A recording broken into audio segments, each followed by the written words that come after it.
नमस्कार. मैत्री बालमनाशी या पुस्तिकेतून एक मस्त कल्पना घेऊन आले आहे. विचार करा, लहान मुलांना फळं शिकवणं म्हणजे काय? फक्त नावं पाठ करून घेणं? अजिबात नाही. आपण याच्या खूप खूप पुढे जाऊ शकतो. चला बघूया की फळांसारखा एक साधा विषय मुलांसाठी एक जबरदस्त रंजक खेळ कसा बनू शकतो. सुरुवात करूया. आपण नेहमी काय करतो नाही का, मुलांना बसवतो आणि सांगतो, हे सफरचंद, ही केळी. पण खरंच विचार करा, तेवढं पुरेसं आहे का? त्या फळाची चव कशी आहे, त्याचा रंग, त्याचा आकार आणि सगळ्यात महत्त्वाचं म्हणजे ते आपल्या आरोग्यासाठी का गरजेचं आहे, हे सगळं आपण त्यांना शिकवू शकतो की नाही? आणि हो, हाच उपक्रम आपल्याला दाखवून देतो की या नामांच्या पलीकडचं जग कितीतरी इंटरेस्टिंग आहे. ठीक आहे, तर आज आपण काय काय बघणार आहोत त्याची एक छोटीशी झलक. सगळ्यात आधी आपण या उपक्रमाचा खरा उद्देश काय आहे ते समजून घेऊ. मग याची तयारी किती सोपी आहे ते पाहू. त्यानंतर वयोगटानुसार कोणत्या कृती करायच्या हे बघूया. आणि हे सगळं फक्त घरातच नाही तर घराबाहेर अगदी बाजारात सुद्धा कसं करता येईल यावरही बोलू. आणि हो, शेवटी यातून मुलं नेमकं काय शिकतात ते पाहून तुमच्यासाठी एक छोटासा विचार सोडून जाणार आहे. चला तर मग आपल्या पहिल्या टप्प्याकडे वळूया. फळांपलीकडचं शिक्षण म्हणजे नावांच्या पलीकडे जाऊन मुलांना अजून काय काय शिकवता येईल बघूया. तर या उपक्रमाचा मेन गोल काय माहितीये? मुलांना त्यांची पाचही ज्ञानेंद्रिय वापरायला शिकवणं. म्हणजे कसं, फळांचा रंग डोळ्यांनी बघायचे, चव जिभेने घ्यायची, आकार हाताने चाचपून बघायचा. आणि हे सगळं करताना ही फळं आपल्यासाठी, आपल्या आरोग्यासाठी किती महत्त्वाची आहेत हे अनुभवातून शिकायचे. रट्टा मारून नाही, तर अनुभव घेऊन. बरं, आता दुसरा टप्पा, उपक्रमाची तयारी. आता तुमच्या मनात आलं असेल, बापरे, आता काय काय साहित्य जमा करायला लागणार? थांबा. चांगली गोष्ट ही आहे की याची तयारी अगदी सोपी आहे, घरातल्या घरात सहज करता येण्यासारखी. आपल्याला फक्त 3च गोष्टी हव्यात.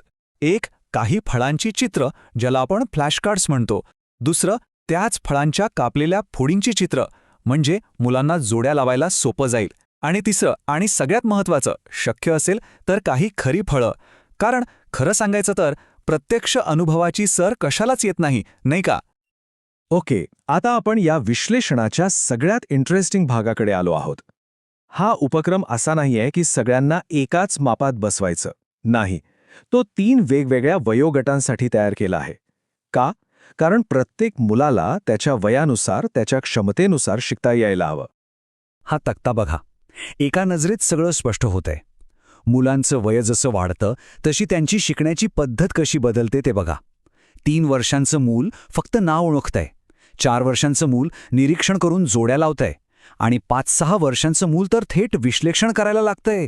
आणि हे करत असताना आपली म्हणजे पालकांची किंवा शिक्षकांची भूमिका आणि मुलांचा सहभाग कसा बदलत जातो हे समजून घेणं खूप महत्त्वाचं आहे. चला तर मग सुरुवात करूया आपल्या सगळ्यात लहान गटापासून. 3 ते 4 वर्षांची मुलं. मी यांना म्हणते दी आयडेंटिफायर्स, म्हणजे ओळखणारे. त्यांचं मुख्य काम काय? अगदी सोपं, फळ बघायचं, ओळखायचं आणि त्याचं नाव सांगायचं. आणि त्यांच्याशी संवाद? तो अगदी साधा आणि सोपा हवा. उदाहरणार्थ, तुम्ही फक्त विचारा, हे बघ, हे लाल लाल काय आहे बरं? आणि बघा, समोरून लगेच उत्साहात उत्तर येईल, सफरचंद. बस, अशा छोट्या छोट्या प्रश्नांमधून त्यांची उत्सुकता वाढत जाते. तर या वयोगटासाठी काय करायचं? 1. चित्र बघून फळाचं नाव सांगायचं. 2. सफरचंद, केळीसारखी नेहमीची फळं ओळखायला शिकवायची. आणि 3. त्यांना त्यांचं आवडतं फळ कोणतं आहे हे सांगायला लावायचं. सोपं आहे ना? चला आता पुढच्या लेव्हलवर जाऊया. वयोगट आहे 4 ते 5 वर्ष. ही मुलं आता फक्त ओळखत नाहीत, तर ती बनतात ऑब्झर्वर्स अँड मॅचर्स, म्हणजे निरीक्षक आणि जोड्या लावणारे. ते आता चव, आकार अशा बारकाव्यांचं निरीक्षण करायला लागतात. यांच्यासाठी प्रश्न थोडेसे चॅलेंजिंग असतात, जसं की, हे बघ, हे अख्खं कलिंगड आहे आणि ही त्याची कापलेली फोड. चला आता यांची जोडी लाव बघू.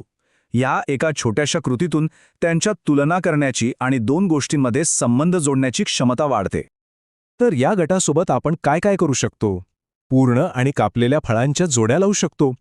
चिंच आंबट लागते की चिकू गोड, अशा चवीवर गप्पा मारू शकतो.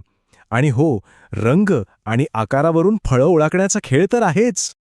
आणि आता येतो आपला सर्वात मोठा गट, 5 ते 6 वर्षांची मुलं. हे आहेत दी ॲनालिस्ट्स अँड हेल्थ अँबॅसेडर्स, म्हणजे विश्लेषक आणि आरोग्य दूत. कारण आता ते फक्त फळ बघत नाहीत तर आरोग्य, स्वच्छता आणि फळांच्या आत काय दडलंय याचाही विचार करायला लागतात. या गटाला विचारले जाणारे प्रश्न त्यांच्यामध्ये एक छोटासा सायंटिस्ट जागा करतात. जसं की आंब्यामध्ये एकच बी असते, बरोबर?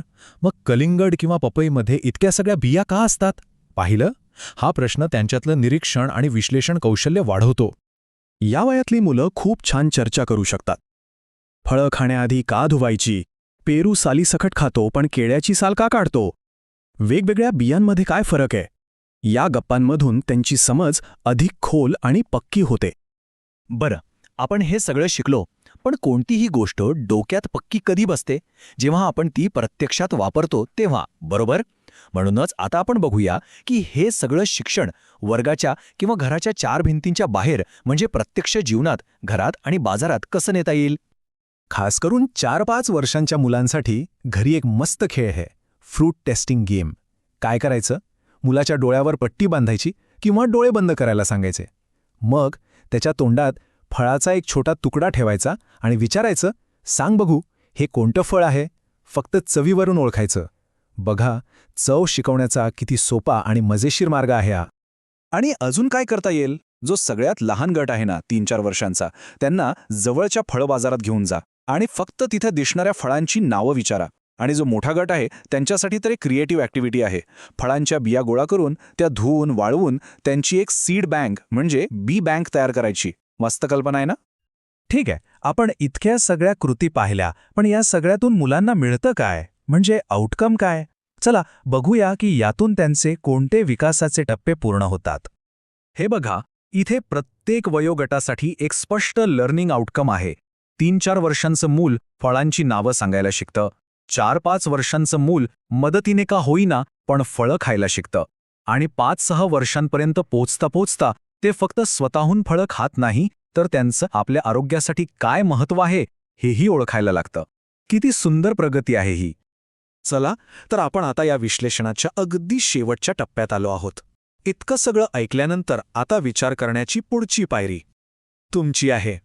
आता पुढच्या वेळी जेव्हा तुमच्या घरात एखादं फळ कापलं जाईल, तेव्हा त्यातून निघालेल्या बीकडे जरा नीट बघा आणि स्वतःला विचारा, ही फक्त एक साधी बी आहे की एका नव्या झाडाची सुरुवात?